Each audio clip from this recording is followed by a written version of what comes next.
আমরা জানি 18 জুলাই নরসিংদীতে কি হয়েছিল। 17 জুলাই যখন আমাদের বিশ্ববিদ্যালয়গুলো বন্ধ করে দেওয়া হয়েছিল, পাবলিক বিশ্ববিদ্যালয়গুলো থেকে শিক্ষার্থীদের বের করে দেওয়া হয়েছিল, আমরা বাংলাদেশের সাধারণ মানুষকে নেমে আসতে কমপ্লিট শাটডাউন কর্মসূচি ঘোষণা করেছিলাম। সেই কমপ্লিট শাটডাউন কর্মসূচিতে সংহতি জানিয়ে এই নরসিংদীর সাধারণ ছাত্র জনতা নেমে এসেছিল। 18 জুলাই আমরা জানি এই নরসিংদীতে আমার ভাই এই নরসিংদীর শিক্ষার্থী তাহমিদ শহীদ হয়েছিলেন।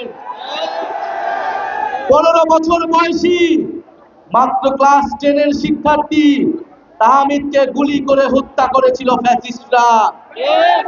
সেই দিন আরো শহীদ হয়েছিল নরসিংদীর শিক্ষার্থী আমার ভাই ইমন।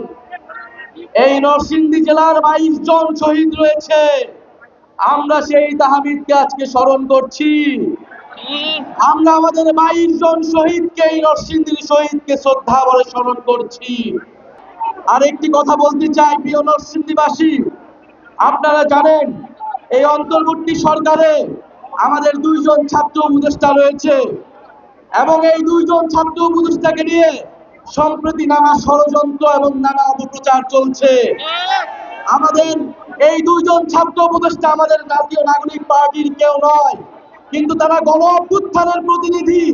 গণ অভ্যুত্থানকে শক্তিশালী করতে, গণ অভ্যুত্থানের আকাঙ্ক্ষা বাস্তবায়নে তারা অন্তর্বর্তী সরকারে রয়েছে।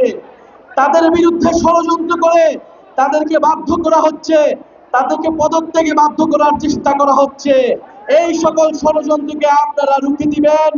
গণ অভ্যুত্থানের বিরুদ্ধে যে কোনো ষড়যন্ত্রকে নরসিংদীবাসী রুখে দিবে।